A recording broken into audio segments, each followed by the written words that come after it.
इमरान खान साहब की हुकूमत खत्म हुए 3 साल हो गए। यानी 8 मार्च को इमरान खान साहब के खिलाफ तहरीक अदम एतमाद पेश की गई थी। अप्रैल में उनकी हुकूमत शुरू में गिर गई। तो लगभग 3 साल हो गए। 3 साल के बाद भी अगर आज आप वफाकी वज़रा की बात सुने, नवाज शरीफ की बात सुने, शहबाज शरीफ की बात सुने, मरियम की, बिलावल की, किसी की भी आप बात सुने, तो वो इमरान खान का नाम लेकर रोते रहते हैं। आप तमाम आदाद शुमार उठाएं और जितने भी आंकड़े आप इकट्ठे करें तो आपको पता चलता है कि इमरान खान का दौर मौजूदा दौर से बेहतर था।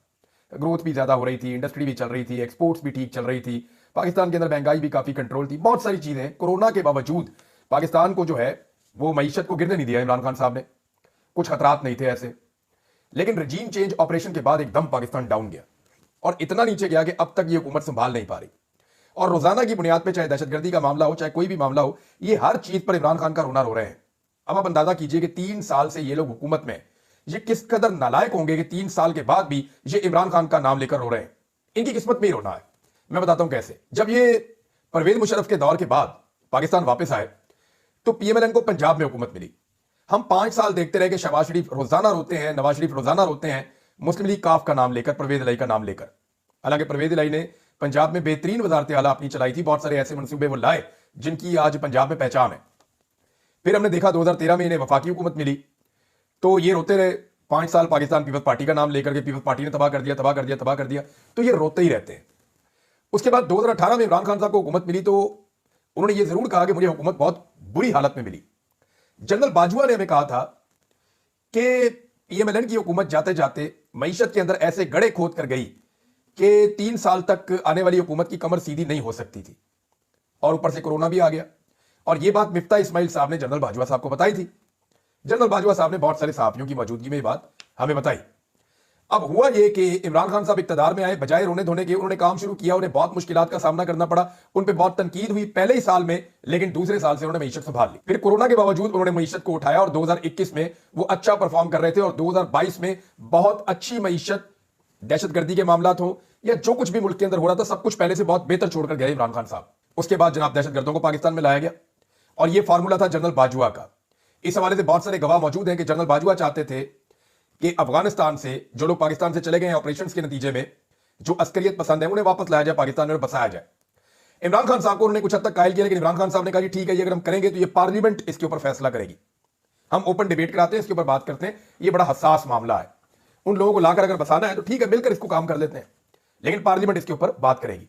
इमरान खान साहब की पार्टी में इसके ऊपर इख्तलाफ हो गया, फिर इमरान खान साहब की हुकूमत गिरा दी गई। अब पाकिस्तान तहरीक इंसाफ के लोग ये कहना शुरू हो गए कि दहशतगर्दों को पाकिस्तान बिल्कुल नहीं लेकर आना। इसके लिए जो सबसे ज्यादा आवाज उठाई थी वो एक तो उठाई थी मुराद सईद साहब ने, एक अली जैदी साहब भी इसके खिलाफ आवाज उठाते थे, फवाद चौधरी साहब भी इसके खिलाफ आवाज उठाते थे और शीरी मजारी साहबा भी इसके ऊपर बहुत आवाज उठाती थी, मुझे अच्छी तरह याद है। तो इन लोगों ने बार बार कहा कि दहशतगर्दों को पाकिस्तान में लाकर ना बसाया जाए, लेकिन यह फॉर्मूला अपनाया गया, दहशतगर्दों को आने दिया गया। खैबर पख्तूनख्वा की उस वक्त की जो हुकूमत थी महमूद खान की, उन्होंने कुछ हद तक रेजिस्ट किया, लेकिन बदस्तूर दहशतगर्द पाकिस्तान में आना शुरू हो गए पॉलिसी के तहत। मालाकंड और दीर के लोगों ने दबाव डालकर दहशतगर्दों को वापस भिजवाया, लेकिन जो साउथ के इलाके हैं वहां पे दहशतगर्द आ गए और उन्होंने जड़ें पकड़ दी और अब उसका नतीजा हम भुगत रहे हैं।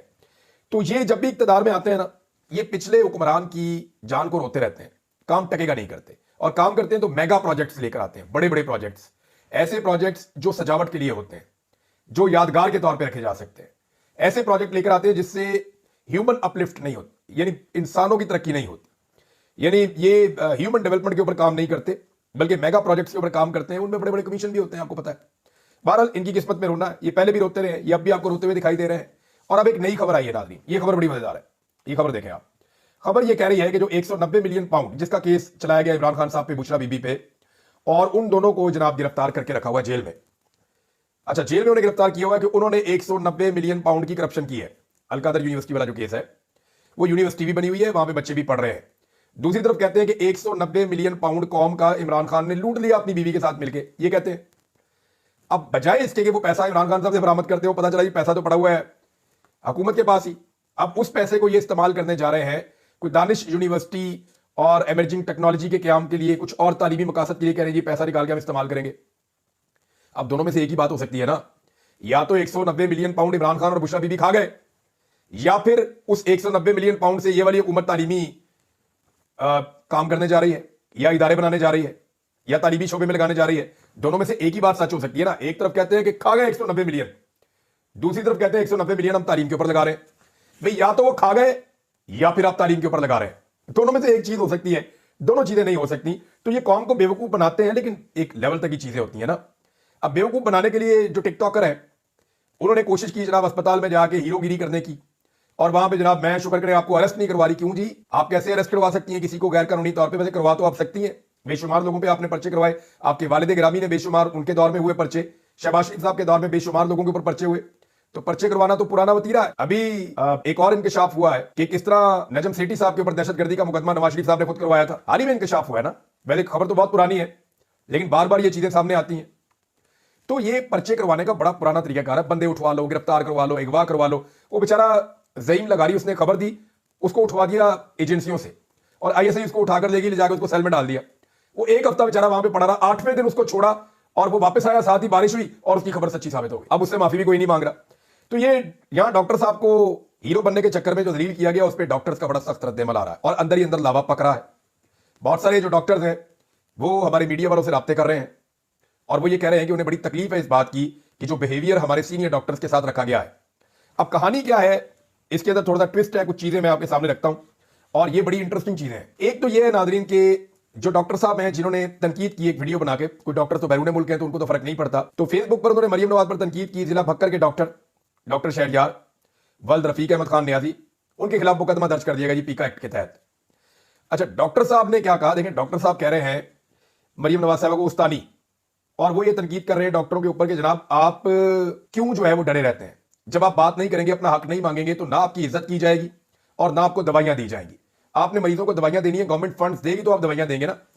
हत्ता कि एक अजीबोगरीब बात मैं आपको और बताता हूं कि मरियम नवाज की जानिब से जो एमएस मेयो अस्पताल के बारे में दिए गए मुतनाज़े बयान पर जो तनाज़ा खड़ा हुआ है, वो प्रोफेसर फैसल पहले ही इदारे के माली मामलात के बायस इस्तीफा दे चुके थे कि जनाब गवर्नमेंट फंड ही नहीं दे रही, मैं कैसे अस्पताल चलाऊं। वो पहले ही इस्तीफा दे चुके थे। वजीर सेहत और सेक्रेटरी सेहत, ये जो लोग वहां मौजूद थे, वो इस मामले से बखूबी वाकिफ थे, आगाह थे। उनको पता था कि ये जो प्रोफेसर साहब हैं ये पहले इस्तीफा दे चुके हैं। तो मरियम नवाज साहब ने उन्हीं के ऊपर चढ़ाई कर दी। अब वो प्रोफेसर साहब तो ऑलरेडी कह रहे हैं जनाब अस्पताल में पैसे नहीं है, आप बजट देंगे तो मैं मरीजों को दवाइयां दूंगा, फैसिलिटेट करूंगा। जब आप पैसे नहीं दे रहे, मैं अपने घर से लाके तो नहीं कर सकता। उनकी एक महदूद तनख्वाह है, वो 1 या 2 मरीजों पे खर्च कर सकते हैं, 4 पे कर सकते हैं। पैसा तो गवर्नमेंट ने देना है और एमएस से खर्च करना है। वो एमएस पहले ही रिजाइन कर चुका था, ये भी खबर आ गई है। और हैरत की बात आपको बताता हूं कि डॉक्टर शहरयार जिन्होंने इसके ऊपर अफसोस का इजहार किया, जिन्होंने कहा कि जनाब उस्तानी की तरह आपके साथ ट्रीट किया गया है, आप लोगों की हालत जो है डॉक्टर्स की वो उन पोल्ट्री मुर्गियों की तरह है कि जिनमें से किसी एक को पकड़ा जाता है, बाकी साइड पे हो जाती हैं और अपनी अपनी बारी बारी ज़िबा होने का इंतजार करती हैं। तो ये मैं डॉक्टर साहिबान को कहना चाहता हूं, हमारे मीडिया के साथ भी यही हुआ है। मैंने 2023 में अपने मीडिया के साथियों को कहा था कि मैंने अपने से ही बहुत मार खाई है, बार बार गिरफ्तार हुआ। ये 2023 की बात है, मैं अपने वहां से पहले भी ये बात करता था, उसके बाद भी करता हूं कि मैंने अपने से ही बहुत मार खाई है। ये आपको सबको मार पड़नी है। आज भी इकट्ठे हो जाओ और इकट्ठे होकर इस फस्तायत का मुकाबला करो। मैं हमेशा सहाफियों को कहता हूं कि जुल्म और जबर के खिलाफ आप खड़े हो जाए, आजादी इजहार राय का तहफ़्फ़ुज़ कीजिए, एक दूसरे से इख्तलाफात जरूर रखिए, लेकिन इख्तलाफात के बावजूद एक दूसरे के बोलने के हक की निगरानी करें, यानी एक दूसरे के बोलने के हक का तहफ़्फ़ुज़ करें और मिलकर करें। ये मैं उस वक्त भी सहाफियों को कह रहा था, मेरी बात के ऊपर कुछ लोग हंस रहे थे। आज वो सारे लोग फंसे हुए हैं, सबके ऊपर पर्चे हो रहे हैं, सबके प्रोग्राम बंद हो रहे हैं, सब लोग बेचारे डिस्टर्ब हैं, सबको खतरात हैं। सब जो है वो किसी को जान का खतरा है, किसी को नौकरी का खतरा है, किसी को जो है वो पर्चों का खतरा है, किसी को कानूनी कार्रवाई का खतरा, सारे के सारे बेचारे फंसे हुए हैं अब। और अगर ये उस वक्त बात समझ जाते तो अब तक शायद साहब ये कुछ अचीव कर जाते इकट्ठे होकर। वकला जो है वो इकट्ठे नहीं हो पाए, उनकी हालत आप देख लें। जजेस इकट्ठे नहीं हो पाए, उनकी हालत आप देख लें। पार्लियामेंटेरियंस इकट्ठे नहीं हो सके, उनकी हालत आप देख लें। तो यही हालत ऐसा लगता है कि अब डॉक्टर्स की भी होगी, क्योंकि डॉक्टर्स भी शायद इकट्ठे नहीं हो पा रहे। लेकिन डॉक्टर्स के अंदर जो गुस्सा है, जो उनके पैगामात आ रहे हैं, जो वो बात कर रहे हैं मीडिया वालों से, उसमें बड़ी शिद्दत है। अच्छा, एक अजीब बात मैं आपको बताता हूं, पुलिस ने जो मुकदमा दर्ज किया था उसमें पुलिस ने कहा जी उन्होंने खुद सोशल मीडिया पे देखा और देखने के बाद पकड़ा और पकड़ के उन्होंने पर्चा कर दिया डॉक्टर साहब पे कि वजीर आला के खिलाफ बात कर रहे हैं। हालांकि आईजी पंजाब ने 6 माह कबल एहलकारों को दौरान ड्यूटी सोशल मीडिया इस्तेमाल करने पर पाबंदी लगा दी थी। भक्कर पुलिस के एहलकारों ने दौरान ड्यूटी सोशल मीडिया इस्तेमाल करते हुए वजीर आला पंजाब के लिए नामुनासिब अल्फाज तहरीर करने पर एक डॉक्टर के खिलाफ मुकदमा दर्ज कर दिया। मोहम्मद उमैर साहब है जर्नलिस्ट, वो ये बात बता रहे हैं कि जनाब आपने तो पाबंदी लगाई हुई थी कि ये सोशल मीडिया इस्तेमाल ही नहीं कर सकते। तो इन्होंने ना सिर्फ सोशल मीडिया इस्तेमाल किया बल्कि पर्चे के अंदर भी लिख दिया कि जनाब ये जो सोशल मीडिया है ना, ये इस्तेमाल करते हुए हमें ये बात पता चली, लिहाजा हमने फलां डॉक्टर के ऊपर जो है वो पर्चा कर दिया है। अब नाज़रीन एक और मेयो अस्पताल से खबर है जहां पे ये चक्कर लगाती है ना मरियम नवाज साहब, उसके बाद वहां कोई ना कोई कार्रवाई भी हो जाती है। अब ये खबर मोहम्मद उमैर साहब ने दी, वो ये बताते हैं कि मेयो अस्पताल के चेस्ट वार्ड में इंजेक्शन की वजह से कुछ प्रॉब्लम क्रिएट हुई है और इंजेक्शन का रिएक्शन कुछ ऐसे हुआ कि 16 मरीज मुतासिर हो गए हैं। इंजेक्शन के रिएक्शन से 38 साल नौरीन बीबी जाँ बहक हो गई हैं, जबकि एक मरीज की हालत तशवीशनाक है, उन्हें वेंटिलेटर पर मुंतकिल किया गया है। तो नाजरीन, डॉक्टर्स गुस्से में हैं और काफ़ी ज़्यादा वहाँ फ्रस्ट्रेशन है। अब हुकूमत को जो है वो मेरे ख्याल में मादरत करनी चाहिए सीनियर प्रोफेसर से, और उन्हें यह कहना चाहिए कि वो अपने काम को जारी रखें और अस्पताल के अंदर जो है वो फंड्स जारी किए जाए, और ये जो डॉक्टरों पे पर्चे वर्चे देने वाला मामला ये ना किया जाए। और मेरी डॉक्टरों से भी एक गुजारिश है कि अगर आप एहतजाज करें तो प्रायोरिटी जो है वो मरीजों को जरूर दें। मरीजों को किसी किस्म की तकलीफ नहीं होनी चाहिए। आप अपने तरीके से एहतजाज करें। आई डोंट नो आप लोग किस तरीके से एहतजाज करेंगे, लेकिन जैसे भी एहतजाज करें कोशिश करें कि आवाम के लिए मुश्किलात पैदा ना हो। साकिब बशीर साहब ने इमरान खान साहब के केसेस के हवाले से एक बड़े अहम नुक्ते पर निशानदेही की है। साकिब बशीर साहब सीनियर जर्नलिस्ट हैं, आप सब उन्हें जानते हैं। उन्होंने कहा कि इमरान खान की जमानतों की अपील लाहौर हाईकोर्ट में जनवरी के पहले हफ्ते में दायर की गई थी। पूरा जनवरी निकल गया, पूरा फरवरी निकल गया, और मार्च भी तकरीबन आधा होने वाला, यानी लगभग 2.5 महीने हो गए हैं। इमरान खान साहब की दायर की गई थी जमानत की दरखास्त या जमानतों की अपील लाहौर हाईकोर्ट में। आज तक 2 माह से ज्यादा हो गए हैं, मगर वो फिक्स नहीं हो सकी। जमानत का केस इंतहाई अर्जेंट होता है हमेशा। इमरान खान की लीगल टीम जल्द समाअत के लिए दरखास्तें दायर कर रही है, मगर दरखास्तें फिक्स नहीं हो रही, जो बहुत ही हैरानकुन है। अब ये लाहौर हाई कोर्ट की चीफ जस्टिस की जिम्मेदारी है, आलिया नीलम साहिबा, कि वो जो अर्जेंट इमरान खान साहब की जमानतों की दरखास्तें आई हैं, अब वो 2.5 महीने हो गए। ये तो काम आमिर फारूक साहब किया करते थे, और ये कोई मुनासिब काम तो नहीं है। तो लिहाजा इमरान खान साहब को भी, पाकिस्तान के वो शहरी हैं, पाकिस्तान के साबिक वजीर आजम हैं, ठीक है दबाव रहता है एस्टेब्लिशमेंट की जानिब से, बहुत सारे फैक्टर्स होते हैं, लेकिन इसके बावजूद हाई कोर्ट है और यहां से इंसाफ के तकादे पूरे होने चाहिए। अल्लाह रब्बुल इज्जत को भी जाकर सबने जवाब देना है। तो मेरे ख्याल में जज साहिबा को इंसाफ देना चाहिए और इमरान खान साहब के केसेस को फिक्स करना चाहिए, लेकिन हैरत अंगेज तौर पे ये केसेस फिक्स नहीं किए जा रहे। नाज़रीन, एस्टेब्लिशमेंट के लिए जो है वो हर गुजरते दिन के साथ मुश्किलात बढ़ रही हैं।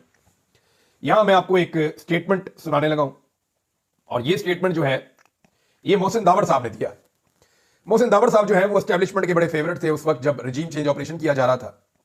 जनरल बाजवा ने जब इमरान खान साहब की हुकूमत का तख्ता उल्टा था, उस वक्त मोहसिन दावड़ साहब जो है वो 174 नंबर का ट्वीट करके वो सबसे आगे खड़े हुए थे। तो पाकिस्तान में दहशतगर्दी फौज खुद करवाती है, ये मोहसिन दावड़ साहब ने कहा। जो भी फौजी या अवाम मारे जा रहे हैं सब फौज की साजिश और मर्जी से हो रहा है। ये बड़ा संगीन इल्जाम है। इसका 10% भी अगर पाकिस्तान तहरीक इंसाफ के किसी बंदे ने लगाया होता तो अब तक उसके ऊपर दहशतगर्दी के मुकदमात हो जाते, अब तक उसकी चादर और चारदीवारी का तकद्दुस पामाल हो जाता, अब तक उसकी फैमिली को अगवा कर लिया जाता, अब तक उसके रिश्तेदारों को हरासा किया जाता, उसके कारोबार और उसके घर को मसमार कर दिया जाता, तोड़ फोड़ के बाद उसको कहीं से भी पाताल से ढूंढ कर अगवा करके लापता करके गायब कर दिया जाता। मैं नहीं चाहता कि यह सब कुछ मोहसिन दावड़ साहब के साथ हो, लेकिन पाकिस्तान तहरीक इंसाफ के साथ सलूक किसी और तरह का होता है। मोहसिन दावड़ साहब ने जो कहा, हो सकता है वो इस पर बिलीव करते हैं कि पाकिस्तान में दहशतगर्दी फौज खुद करवाती है। वो ये कह रहे हैं जो भी फौजी या अवाम मारे जा रहे हैं सब फौज की साजिश और मर्जी से हो रहा है।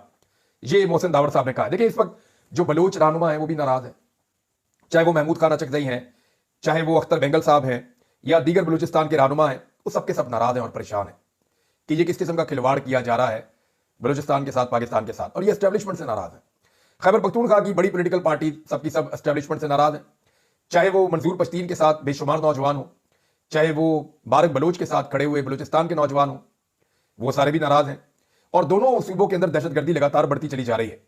और जो पाकिस्तान की सबसे बड़ी पॉलिटिकल पार्टी है, जो चारों सूबों की पॉलिटिकल पार्टी है, उसको दीवार के साथ लगाया हुआ पाकिस्तान की एस्टेब्लिशमेंट ने जानबूझकर खुद। तो एस्टेब्लिशमेंट और मुख्तलिफ तबकात के दरमियान, अवाम के दरमियान तो एक खलीज पैदा हो रही है ना, एस्टेब्लिशमेंट और अवाम के बीच में एक खलीज पैदा हो रही है, लेकिन बहुत सारे जो तबकात हैं उनमें और एस्टेब्लिशमेंट में भी एक बड़ी वसी खलीज पैदा हो चुकी, और इस गैप को फिल करना बहुत मुश्किल है। फर्ज करें खुदा ना खास्ता कोई सानिया हो जाता है पाकिस्तान में, मैं नाम भी नहीं लेना चाहता, बात भी नहीं करना चाहता, लेकिन खुदा ना खास्ता कोई सानिया हो जाता है ना, तो ये एस्टेब्लिशमेंट फिर उसके बाद कुछ भी कर ले, जितना मर्जी जोर लगा ले, ये पाकिस्तानियों को मना ही नहीं सकेगी। ये अगले 50 साल तक पाकिस्तानियों के अताब का शिकार रहेंगे। पाकिस्तानी फिर कभी नहीं मानेंगे, वो हमेशा नाराज रहेंगे, वो हमेशा इन्हें बुरा भला कहते रहेंगे, वो हमेशा इन्हें निशाना बनाते रहेंगे, वो हमेशा इनको नफरत की नजर से देखते रहेंगे, अगर खुदा ना खास्ता कोई ऐसा सानिया हो गया जिसके बारे में लोग खदशात का इजहार भी करते हैं। ये सोशल मीडिया का और अवेयरनेस का दौर है। इमरान खान साहब की जो हजारों सैकड़ों घंटे की इमरान खान साहब की वीडियोस मौजूद हैं, उनमें वो सारी बातें कह चुके हैं। मेरा नहीं ख्याल कि अब कोई गुंजाइश बाकी रहेगी। लिहाजा इससे पहले कि देर हो जाए, एस्टेब्लिशमेंट को होश के नाखून लेने चाहिए। एस्टेब्लिशमेंट ने खुद ही कहा पहले, और लड़ाई लड़ी सबसे पहले एएनपी और एमक्यूएम से, साबित किया कि ये दहशतगर्द है, ये मुल्क के दुश्मन है। फिर पाकिस्तान पीपल्स पार्टी के साथ लड़ाई लड़ी, फिर पीएमएलएन के साथ लड़ाई लड़ी। जब अवाम इन सारों के खिलाफ हो गई तो इन सबको इकट्ठा करके एस्टेब्लिशमेंट इनके साथ मिल गई और अब वो पीटीआई के साथ लड़ना चाह रही है, लेकिन अवाम पीटीआई के साथ खड़ी हो गई। अजीबोगरीब खेल हुआ। एस्टेब्लिशमेंट को लगता था कि वो जब भी जिसको मारेंगे अवाम उनके साथ खड़ी हो जाएगी, लेकिन इस बार ऐसा हुआ नहीं। अल्लाह ताला ने इमरान खान साहब की कोशिश में बरकत डाल दी।